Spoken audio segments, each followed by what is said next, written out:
කොහොමද හැමෝටම ඔන්න 2023 අවුරුද්දේ පළවෙනි ඩිසයින් කතා වීඩියෝ එකත් එක්ක තමයි ඔයාලා මේ එකතු වෙන්න. ඉතින් මුලින්ම 2023 අවුරුද්ද වැඩි නිර්මාණශීලී දේවල් කරන්න පුළුවන් වෙන හොඳ සුබ අලුත් අවුරුද්දක් වෙන්න කියලා ප්‍රාර්ථනා කරනවා. ඉතින් ඔයාලට කලින් වීඩියෝ එකට කලින් වීඩියෝ එකේ ඩිසයින් ප්‍රොසෙස් ගැන මම අලුත් සීරීස් එකක් පටන් ගත්තා. ඉතින් ඔයාලා මේ වීඩියෝ එක බැලුවේ නැත්නම් ගිහින් බලලා එන්න. මම උඩින් link එක දාන්නම්. ඒ වීඩියෝ එක ඔයාලට මතක නම් කතා කරා මම මොකද්ද හොඳ ඩිසයින් ප්‍රොසෙස් එකක් කියන්නේ, මොකද්ද හොඳ ඩිසයින් ප්‍රොසෙස් එකක් ෆලෝ කරන එකෙන් අපිට තියෙන වාසි, මොකද්ද ඒකේ වැලියු එක වගේ දේවල් මම කතා කරා. ඒත් එක්කම ඒ වීඩියෝ එකේ අන්තිමට මම ඔයාලත් එක්ක ෂෙයා කරගත්තා මගේ ඩිසයින් ප්‍රොසෙස් එක මොන වගේද කියලා. ඉතින් ඒ වගේම මම පොරොන්දු වුණා ඒ වීඩියෝ එක අන්තිමට මගේ ඩිසයින් ප්‍රොසෙස් එක ගැන ඉන් ඩීටේල් මම ඊළඟ වීඩියෝ වලදී කතා කරනවා කියලා. ඉතින් ඒ පොරොන්දුව ඉටු කරමින් ඔන්න මං ඒ ඩිසයින් ප්‍රොසෙස් වීඩියෝ එකේ part 2 එක අරගෙන ආවා. මගේ ඩිසයින් ප්‍රොසෙස් එකේ කොහොමද මම වැඩ කරන්නේ කියන එක.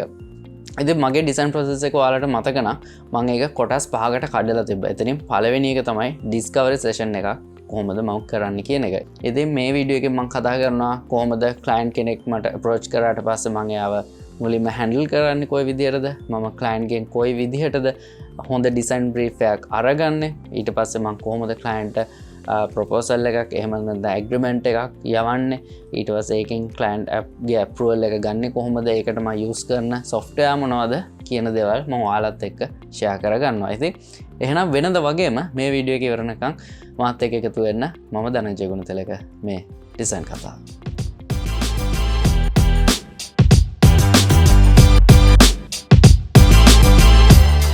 හොඳයි. ඉතින් මුලින්ම අපි ඩිසයින් ප්‍රොසෙස් එක පටන් ගන්න ක්ලයන්ට් කෙනෙක් අපිට අප්‍රෝච් කරාට පස්සේනේ. ඉතින් ගොඩක් වෙලාවට ක්ලයන්ට් කෙනෙක් අපිට අප්‍රෝච් කරන්නේ එක්ක කෝල් එකකින් වෙන්න පුළුවන්, එහෙම නැත්නම් මැසේජ් එකක්, ඊමේල් එකකින් වෙන්න පුළුවන්, එහෙම නැත්නම් සමහර වෙලාවට ෆේස් ටු ෆේස් වෙන්නත් පුළුවන්. ඉතින් ඔය වගේ වෙලාවක ක්ලයන්ට් කෙනෙක් සාමාන්‍යයෙන් අපෙන් අහන මුලින්ම කියන්නේ මට මෙන්න මෙහෙම දෙයක් කරගන්න අවශ්‍යයි. එක්සැම්පල් එකකට අපි ගමුකෝ ලෝගෝ එකක් කියලා. මට ලෝගෝ ඩිසයින් එකක් කරගන්න ඕනේ. කොහොමද ඔයාගේ ප්‍රයිසස්? ඉතින් සාමාන්‍යයෙන් ක්ලයන්ට් කෙනෙක් හැම ක්ලයන්ට් කෙනෙක්ම වගේ මුලින්ම අහන ප්‍රශ්න තමයි ඔයාගේ ප්‍රයිස් එක කොහොමද කියන එක. ඉතින් මෙන්න මේ වෙලාවේදී අපි මේකට ඩිසයිනර්ස්ලා විදියට රෙඩි වෙලා ඉන්න ඕනේ. අපේ ප්‍රයිස් එක ඇහුවාම කොහොමද අපි ඒකට ආන්සර් එකක් දෙන්නේ කියන එකට. ඉතින් කොයි වෙලේවත් මේ වෙලාවේදී ක්ලයන්ට් මුලින්ම ඔයාගෙන් ප්‍රයිස් එක අහන වෙලාවට ෆික්ස් ප්‍රයිස් එකක් දෙන්න එපා කිසිම ප්‍රොජෙක්ට් එකකට. මොකද ඔයා මේ මුලින්ම ක්ලයන්ට් ඔයාගෙන් ප්‍රයිස් එක අහද්දි ඔයා දන්නේ නැහැ ක්ලයන්ට් අවශ්‍ය ඇත්තටම මොකද්ද, ක්ලයන්ට්ගේ ප්‍රොජෙක්ට් එකේ ස්කෝප් එක මොකද්ද, ක්ලයන්ට්ගේ ෆුල් බ්‍රීෆ් එක ඔයා අරගෙන නැති නිසා ඔයාට කිසිම අදහසක් නැහැ ක්ලයන්ට්ගේ ප්‍රොජෙක්ට් එක මොන තරම් ලොකු එකක්ද, මොන තරම් පොඩි දෙයක්ද කියන එක ගැන. ඉතින් මේ වගේ වෙලාවක ක්ලයන්ට් ඔයාට දෙන්න පුළුවන් හොඳම ආන්සර් එක තමයි ප්‍රයිස් රේන්ජ් එකක් දෙන එක. ඉතින් ප්‍රයිස් රේන්ජ් එකක් ඔයා හදාගන්න ඔයාගේ එක්ස්පීරියන්ස් එකට, ඔයාගේ ලෙවල් එකට, ස්කිල් එකට, ඒ වගේම මාකට් එකේ ඒ වෙනකොට තියෙන ඔයාගේ ලෙවල් එකෙද්දි ඒ වෙනකොට තියෙන වැලියු එකට අදාළව ඔයාට යන්න පුළුවන් මිනිමම් සහ ඔයාට යන්න පුළුවන් මැක්සිමම් රේන්ජ් එක අතර රේන්ජ් එකක් ක්ලයන්ට් කියන්න ඒ ප්‍රොජෙක්ට් එක අනුව. හොඳයි. ඇයි අපි ෆයිනල් බ්‍රීෆ් එක, ෆුල් ප්‍රොජෙක්ට් එකේ බ්‍රීෆ් එක ගන්න කලින් ක්ලයන්ට් ෆික්ස් ප්‍රයිස් එකක් කියන්න එපා කියන්නේ? ඒකට රීසන් එක මෙන්න මේක. හිතන්න ක්ලයන්ට් ඔයාට කියන්න මුලින්ම ලෝගෝ එකක් ඩිසයින් කරගන්න ඕනේ කියලානේ. සමහර වෙලාවට ඔයා ෆයිනල් බ්‍රීෆ් එක ගත්තට පස්සේ ඒක ඇතුලේ තියෙන්න පුළුවන්. එක්සැම්පල් එකක් විදිහට ක්ලයන්ට් සිසිල් බීම බ්‍රෑන්ඩ් එකක් තමයි හදන්න යන්නේ. ඉතින් ඒකට ලෝගෝ එකක් එයාට ඕනි කරනවා. ඉතින් එයාට ඊට පස්සේ එයාට ඒ ලෝගෝ එකේ යටින් එයාගේ සිසිල් බීම වර්ග ෆ්ලේවර්ස් 4ක් තියෙනවා කියලා හිතනවා. ඒ ෆ්ලේවර්ස් 4 නම් එක්ක වෙන වෙනම ලෝගෝ එක එයාට එක්ස්පෝර්ට් කරලා අවශ්‍යයි. හැබැයි ක්ලයන්ට් හිතන්නේ මේක එක ලෝගෝ එකක් නම විතරක් වෙනස් වෙලා එක්ස්පෝර්ට් වෙනවා කියලා. හැබැයි ඩිසයිනර්ස්ලා විදියට අපි දන්නවා එතන කොච්චර ලොකු වැඩ කොටසක් කරන්න අවශ්‍ය වෙනවද කියලා. මොකද එක ලෝගෝ එකට වෙන වෙනම කලර් වර්ෂන් එක්ස්පෝර්ට් කරන්න ඕනේ, වෙන වෙනම ෆයිල් ෆෝමැට් වලින් එක්ස්පෝර්ට් කරන්න ඕනේ, වෙන වෙනම ලෝගෝ වර්ෂන්ස් එක්ස්පෝර්ට් කරලා දෙන්න ඕනේ. ඉතින් ක්ලයන්ට් එක ගැන අයිඩියා එකක් නැහැ. හැබැයි ඔයාට ඩිසයිනර් කෙනෙක් විදිහට අයිඩියා එක තියෙනවා කොච්චර ටයිම් එකක් ඔයාට ඒ වෙනුවෙන් යනවද කියන එක. ඉතින් ඔයා මුලින් ෆික්ස් ප්‍රයිස් එකක් ක්ලයන්ට් කිව්වොත් ප්‍රොජෙක්ට් බ්‍රීෆ් එක ගන්න කලින් ඔයා දන්නේ නැහැ මෙන්න මෙහෙම රික්වයර්මන්ට් එකක් තියෙනවා කියලා. ඉතින් ඔයා පස්සේ මේ රික්වයර්මන්ට් එක දැක්කට පස්සේ ඔයාගේ ප්‍රයිස් එක වෙනස් කරන්න ගියොත් ගොඩක් වෙලාවට ක්ලයන්ට් ඒකට ඇග්‍රී වෙන්නේ නැති වෙන්න තියෙන chance එක ගොඩක් වැඩි. මොකද ඔයා already fixed price එකක් කිව්වට පස්සේ ක්ලයන්ට් ඒකට ඒක තමයි ක්ලයන්ට් ගෝලුවේ හැම වෙලෙම තියෙන්නේ. ඉතින් ඒ වගේම ඒක ඔයාගේ පැත්තට අසාධාරණයක් වෙන දෙයක් වගේම ක්ලයන්ට්ගේ පැත්තට අසාධාරණ වෙන දෙයක් මේ විදිහට වෙන්නත් පුළුවන්. හිතන්න ක්ලයන්ට් ඕනේ එයා ළඟ already logo එකක් තියෙනවා. already ආයි concept එකටත් කැමති. එයාට ඕනේ ඒක logo එක refine කරගන්න දැන් තියෙන ඒ කියන්නේ දැන් generation එකට match වෙන විදිහට modern විදිහට refine කරගන්න තමයි ඕනේ. එතකොට ඒ වගේ වෙලාවකදී ඔයා ෆික්ස් ප්‍රයිස් එකක් දුන්නොත් අලුත් ලෝගෝ එකක් හදන්න ඔයා charge කරන ගාන ෆික්ස් ප්‍රයිස් එකට දුන්නොත් ඒක client අසාධාරණයි. මොකද ඔයාට අලුත් concepts හදන්න දෙයක් නැහැ. තියෙන concept එකම refine කරන්න විතරයි අවශ්‍ය වෙන්නේ. ඉතින් අන්න ඒ නිසා තමයි මම හැම වෙලෙම කිව්වේ minimum සහ maximum ගාන ඔයා decide කරලා ඔයාගේ talent එකට match වෙන විදිහට ඔයා decide කරලා client හැම වෙලෙම කියන්න. එතකොට final brief එකෙන් පස්සේ ඔයාට තීරණය කරන්න පුළුවන් ඔයා ඒ රේන්ජ් එකේ මොන තැනටද ඔයාගේ ප්‍රයිස් එක ෆික්ස් කරන්න කියන එක. ඉතින් ප්‍රයිස් එක ගැන අහුවට පස්සේ ඔයා ප්‍රයිස් රේන්ජ් එකක් කියන ගමන්ම ඔයාට පුළුවන් එක්ස්ප්ලেইন කරන්න ක්ලයන්ට් ඔයා මොන වගේ ප්‍රොසෙස් එකක්ද ෆලෝ කරන්න කියන. ඉතින් මේක ගොඩක් ඉම්පෝටන්ට්. මොකද ක්ලයන්ට් ඔයා ප්‍රයිස් රේන්ජ් එකක් කියද්දිම ඔයාට පුළුවන් එක්ස්ප්ලেইন කරලා කියන්න ක්ලයන්ට් අයිඩියා එකක් කියනවා හොඳට. ඕකේ මෙයා මේ ප්‍රයිස් රේන්ජ් එකේ කෙනෙක් මෙයාගේ මේ වගේ ප්‍රොසෙස් එකක් තමයි තියෙන්නේ. ඉතින් මගේ බජට් එකට මෙයාව හරියනවද? සමහරවිට ක්ලයන්ට්ගේ බජට් එක ඔයාට වඩා කියන රේන්ජ් එකට වඩා අඩු වෙන්න පුළුවන්. හැබැයි ඔයා ප්‍රොසෙස් එක එක්ස්ප්ලেইন කරොත් ක්ලයන්ට් සමහරවිට අනිත් ඩිසයිනර්ස්ලට අප්‍රෝච් කරලා තියෙනවා නම් එයාලා සමහරවිට ওই විදිහේ ප්‍රොසෙස් එකක් ගැන එයාලට ක්ලයන්ට් කියලා තියෙන්න නැති වෙන්න පුළුවන්. ඉතින් ඔයා මේ වගේ ප්‍රොසෙස් එකක් කිව්වොත් ඔයාගේ ප්‍රයිස් එක ටිකක් වැඩි වුණත් ක්ලයන්ට්ව කන්වින්ස් කරන්න ඔයාට පුළුවන් ඔයාගේ ප්‍රොසෙස් එක හරහා. ඉතින් ගොඩක් වෙලාවට ප්‍රොසෙස් එක නිසා ක්ලයන්ට් කෙනෙක් ඔයාට එන්න තියෙන chance එක වැඩි. ඉතින් ඔය ස්ටෙප්ස් වලින් පස්සේ ඊළඟට මම සාමාන්‍ය පර්සනලි මම කරන්නේ මම ක්ලයන්ට් යවනවා මගේ බිස්නස් ප්‍රොෆයිල් එක. ක්ලයන්ට්ගේ ඊමේල් එක හරි වෙන ක්‍රමයකින් හරි මම ක්ලයන්ට්ගේ contact details අරගෙන ක්ලයන්ට් යවනවා බිස්නස් ප්‍රොෆයිල් එක. ඉතින් ඒ බිස්නස් ප්‍රොෆයිල් එක ඇතුලේ මම ඉන්ක්ලූඩ් කරලා තියෙනවා මම කවුද, මගේ බිස්නස් එක මොකක්ද, මගේ ගෝල් එක මොන වගේද, සහ මට තියෙන එක්ස්පීරියන්ස් සහ මම කලින් කරලා තියෙන මගේ හොඳම වැඩවල එක්සාම්පල්ස්, පෝර්ට්ෆෝලියෝ එකක් වගේ වැඩ කීපයක ඩීටේල්ස්, ඒ වගේම ඒක ඇතුලේ දාන්න පුළුවන් ආට වගේ ප්‍රයිස් පැකේජස්, ප්‍රයිස් රේන්ජ් එක කොයි වෙලේවත් ෆික්ස් ප්‍රයිසස් දාන්න එපා. ප්‍රයිස් රේන්ජ් එකක් ඔයාගේ බිස්නස් ප්‍රොෆයිල් එක ඇතුළටත් ඉන්ක්ලූඩ් කරන්න ඔයාට පුළුවන්. ඊට අමතරව මම මගේ ප්‍රොසෙස් එක ගැන ඉන් ඩීටේල්ස් විස්තර කරලා තියෙනවා මොන වගේ ප්‍රොසෙස් එකක්ද මම ෆලෝ කරන්න කියන එක. ඊට අමතරව ටර්ම්ස් ඇන්ඩ් කන්ඩිෂන්ස් ඔයාට ඉන්ක්ලූඩ් කරන්නත් පුළුවන්.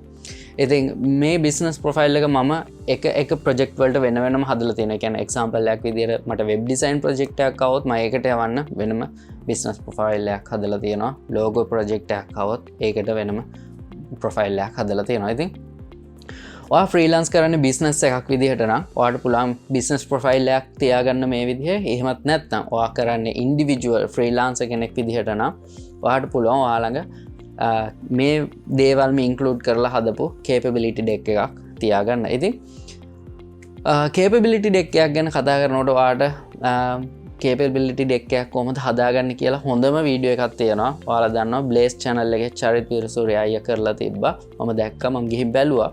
හොඳ වීඩියෝ එකක් කේපබිලිටි ඩෙක් එකක් කොහොමද හදන්න කියන එක ගැන. ඉතින් ඩිස්ක්‍රිප්ෂන් එකේ මම ලින්ක් එක දාන්නම්. ඔයාලට පුළුවන් ඒකට ගිහින් බලන්න. ඔයාලට ගොඩක් දේවල් ඉගෙන ගන්න පුළුවන් වෙයි කොහොමද කේපබිලිටි ඩෙක් එකක් හදන්න කියන එක ගැන. ඉතින් ඒක නිසා මම ඒක ගැන වැඩිදුර කතා කරන්නේ නැතුව මම ඊළඟ ස්ටෙප් එකට යන්න. ඉතින් මේ වගේ ප්‍රොෆයිල් එකක්, ඒ කියන්නේ මේ වගේ ඩොකියුමන්ට් එකක් ක්ලයන්ට් යවන එකෙන් ගොඩක් වාසිය හම්බ වෙනවා. ඉතින් ක්ලයන්ට් ඔයා ක්ලයන්ට් එක ෆේස් ටු ෆේස් හරි එහෙම නැත්නම් කෝල් එකකින් හරි කලින් කතා කරපු වගේ ප්‍රොසෙස් එක ගැන ඉන් ඩීටේල් තව විස්තර ඇතුව ක්ලයන්ට් ඩොකියුමන්ට් එකක් ක්ලයන්ට් ළඟ තියෙනවා. ඉතින් තව දුරටත් ක්ලයන්ට් පුළුවන් ඒක රිෆර් කරන්න. ඊට පස්සේ ඔයාගේ වැඩ ගැන අයිඩියා එකක් තියෙනවා. ඉතින් මොකද සමහර වෙලාවට කෝල් එකෙන් කතා කරන දේවල් ක්ලයන්ට් ගොඩක් බිසි කෙනෙක් නම් ක්ලයන්ට් ඔක ඊට පස්සේ අමතක වෙනවා. ඉතින් මේ වගේ ඩොකියුමන්ට් එකක් කෝල් එක තිනුත් පස්සේ මේ වගේ ඩොකියුමන්ට් එකක් යවන එකේ ක්ලයන්ට් ඔයාට පුළුවන් ක්ලයන්ට් ගොඩක් වෙලාවට සිකියුර් කරගන්න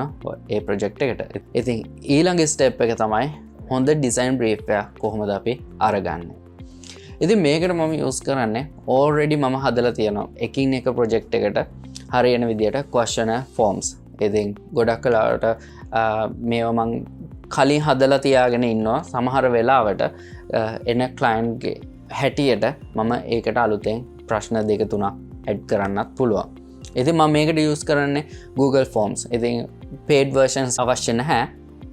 ඔයාට simply free Google Forms use කරන්න පුළුවන් මේ වගේ questionnaire form එකක් හදාගන්න. ඉතින් questionnaire form එක හදනකොට ඒ ප්‍රොජෙක්ට් එකට අදාළ කරන ප්‍රශ්න ඔයාට දාන්න පුළුවන්. හොඳ ප්‍රශ්න දාන තරමට ඔයා හොඳ ප්‍රශ්න ක්ලයන්ට්ගෙන් අහන තරමට ඔයාට ගන්න පුළුවන් හොඳ ඩිසයින් බ්‍රීෆ් එකක් ඔයාට ඔයාගේ ප්‍රොජෙක්ට් එකට අරගන්න පුළුවන්. ඉතින් සමහර වෙලාවට ක්ලයන්ට් ඔයාත් එක්ක ෆේස් ටු ෆේස් හම්බෙලා කතා කරන්න ඕනි කියන්නත් පුළුවන්. එහෙමත් නැත්නම් සමහරක් වෙලාවට කෝල් එකෙන් ඔයාට මේ ඩිසයින් බ්‍රීෆ් එක අරගන්න වෙන්නත් පුළුවන්. ඉතින් කොහොම වුණත් ගොඩක් වෙලාවට මම කැමති ෆේස් ටු ෆේස් යනවා නෑ. එහෙමත් නැත්නම් වීඩියෝ කෝල් එකක් අරගෙන මම ක්ලයන්ට් එක්ක ෆේස් ටු ෆේස් කතා කරන්න ගොඩක් වෙලාවට try කරනවා. මොකද ඒකෙන් අපිට ගොඩක් ඇඩ්වාන්ටේජ් එකක් ගන්න පුළුවන්. ඔයාට ක්ලයන්ට්ගේ ඉමෝෂන්ස් කොයි වගේද කියලා අඳුරගන්න පුළුවන්. ක්ලයන්ට්ගේ පර්සනැලිටි එක හොඳට කැච් කරන්න පුළුවන් ෆේස් ටු ෆේස් ඔයා ක්ලයන්ට් එක්ක ඩීල් කරනවා නම්. ඉතින් එහෙම නැතු වුණාම පොඩ්ඩක් ඒක අමාරුයි ක්ලයන්ට්ගේ පර්සනැලිටි එක මොන වගේද කියලා කැච් කරගන්න. ඉතින් හැම වෙලේම try කරන්න ෆේස් ටු ෆේස් ක්ලයන්ට් එක්ක වැඩ කරන්න. ඉතින් ඒක ගොඩක් හොඳ ක්ලයන්ට් සහ ඔයා අතර ගොඩක් හොඳ රිලේෂන්ෂිප් එකක් ඇති වෙන්නත් ඒක හේතුවක් වෙනවා. මම පර්සනලි දන්නවා. මොකද එහෙම වුණාම ඒ ක්ලයන්ට්ගේ ඊළඟ වැඩ ගොඩක් ඔයාට එන්න තියෙන chance එක ගොඩක් වැඩි. ඉතින් ෆේස් ටු ෆේස් කතා කරනවා නම් එහෙම නැත්නම් මීටින් එකක් තියෙනවා නම් මම කරන්නේ questionnaire form එක මම එයාගේ questionnaire form එකේ තියෙන ප්‍රශ්න මම එයාගෙන් අහන ගමන් එයාගේ answers මම type කරනවා. එහෙමත් නැත්නම් මම client email හරහා connect වෙච්ච කෙනෙක් නම් එයාට questionnaire form එක email කරනවා මේක fill කරලා එවන්න කියලා. ඉතින් මම ඒක එයාට කියනවා පුළුවන් තරම් in details මට මේ details දෙන්න. මොකද ඒක මට පහසුවක් වෙනවා ඔයාට හොඳ ඩිසයින් එකක් ඔයාගේ ප්‍රොබ්ලම් එකට හොඳ සොලියුෂන් එකක් දෙන්න නම්. ඉතින් හැම වෙලේම මතක තියාගන්න ඕනි දෙයක් තමයි අපි ඇවිල්ලා ආටිස්ට්ලා නෙමෙයි. ග්‍රැෆික් ඩිසයින් කියන්නේ ආටිස්ටික් ජොබ් එකක් නෙමෙයි. ග්‍රැෆික් ඩිසයින් කියන්නේ බිස්නස් එක. එහෙම නැත්නම් කෙනෙක්ගේ බිස්නස් රිලේටඩ් ප්‍රශ්නයකට ක්‍රියේටිව් සොලියුෂන් එකක් දෙන ෆීල්ඩ් එකක් තමයි ග්‍රැෆික් ඩිසයින් කියන්නේ. ඉතින් හොඳ ක්‍රියේටිව් සොලියුෂන් එකක් දෙන්න නම් අපිට හොඳට ප්‍රශ්නේ තේරුම් ගන්න ඕනේ. ක්ලයන්ට්ට තියෙන ප්‍රශ්නේ හොඳට අපි තේරුම් ගන්න ඕනේ. ඉතින් එහෙම නැතුව අපිට හොඳ සොලියුෂන් එකක් දෙන්න කොහොම වෙලේවත් හැකියාවක් නැහැ. ඉතින් අපි ක්ලයන්ට්ගේ ප්‍රශ්නේ හොඳට තේරුම් ගන්න නම් අපිට හොඳ ඩිසයින් බ්‍රීෆ් එකක් තියෙන්න ඕනේ අපි ළඟ.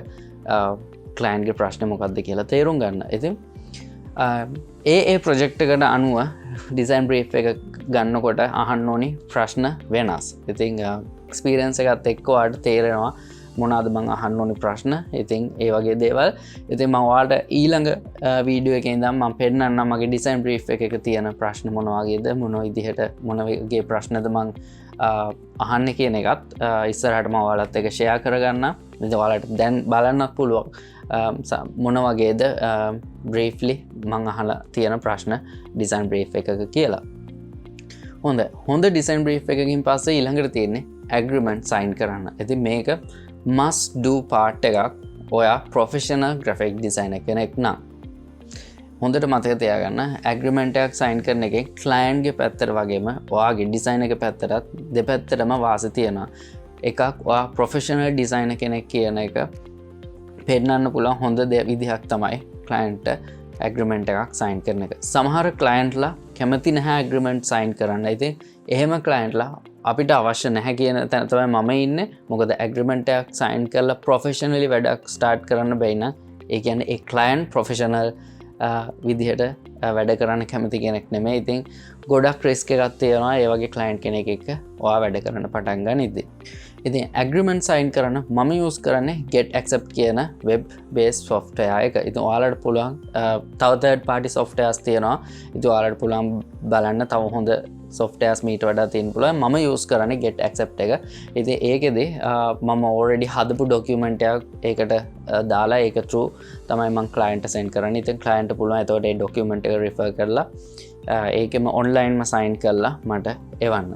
ඉතින් agreement එක ඇතුලේ මම include කරනවා client ගේ requirement එක මොකක්ද එහෙම ඒ වගේම මම deliver කරන්නේ මොන වගේ දේවල්ද client කියන දේ include කරනවා. ඒ වගේම project timeline එක, ඊට පස්සේ payment schedule timeline එක, කොයි විදිහට මම payments client ගෙන් අරගන්නේ කියන එක, ඊට අමතරව සම්පූර්ණ terms and conditions මොනවද, client ගේ පැත්තේ තියෙන responsibilities, මගේ පැත්තේ තියෙන responsibilities, ඔය හැමදේම include කරලා තමයි agreement එකක් හදන්නේ. ඉතින් හොඳ agreement එකක් ඔයා ළඟ තියෙන්න ඕනේ. ඔයා හොඳ professional designer කෙනෙක් නම් මම මගේ agreement එක ඊළඟ episode එකකදී ඔයාලත් එක්ක මම share කරගන්නම්. ඔයාලට එතකොට තව ඒක ගැන හොඳ idea එකක් අරගෙන ඔයාලගේ agreement එකක් ඔයාලට හදාගන්න පුළුවන්.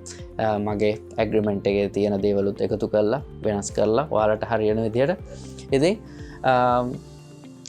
ඔය විදිහට agreement එක sign කරගත්තට පස්සේ agreement එකට client agree වෙනවා කියන්නේ ඔයා project එක පටන් ගන්න ready.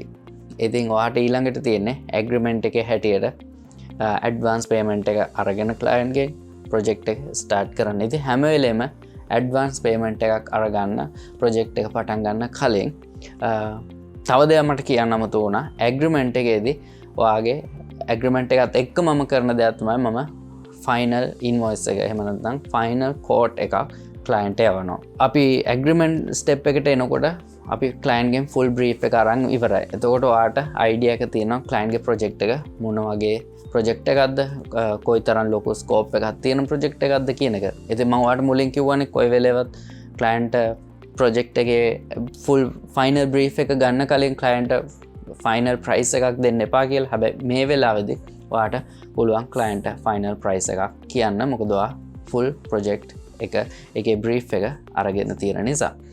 හොඳයි. ඉතින් මම හිතනවා ඔයාලට දැන් idea එකක් තියෙනවා කොයි විදිහටද client කෙනෙක් ඔයාලට අලුත් project එකක් එක්ක approach කළාට පස්සේ client එක කොයි විදිහටද handle කරන්නේ සහ project එක start කරන්න කලින් ඔයා කරන්න ඕනේ මොන වගේ දේවල් ටිකක්ද කියන එක ගැන. ඉතින් ඊළඟ වීඩියෝ එකේ ඉඳන් මම ඔයාලත් එක්ක share කරගන්නම් මම කරපු real project එකක steps ටික කොයි විදිහටද ඊළඟ steps ටික යන්නේ කියන එක. කියන්නේ sketch part එක කොයි විදිහටද concepts හදන්නේ, ඒ වගේම ඊට කලින් research එකක් strategy හදන්නේ කොයි වගේද, ඔය වගේ ඊළඟ steps ටික මම ඔයාලත් එක්ක share කරගන්නම් real project එකක experience එකත් එක්ක.